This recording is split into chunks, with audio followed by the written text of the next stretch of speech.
தொகுதி பங்கீடு பற்றி மக்கள் நீதி மையத்துடன் இன்று நடைபெறவிருந்த பேச்சுவார்த்தை ஒத்திவைக்கப்பட்டிருக்கிறது.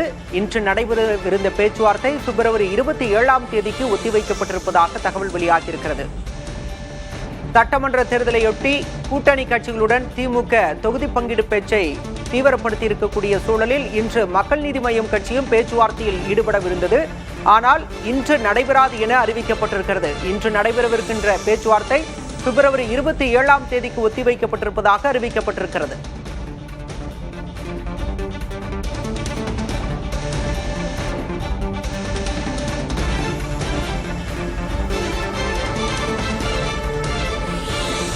சட்டப்பேரவை தேர்தலையொட்டி கூட்டணி கட்சிகளுடன் தொகுதி பங்கீடு பேச்சுவார்த்தையை திமுக தீவிரப்படுத்தி இருக்கிறது. நேற்று இந்திய யூனியன் முஸ்லீம் லீக் கட்சியுடன் முதல் கட்சியாக பேச்சுவார்த்தையை தொடங்கியது திமுக.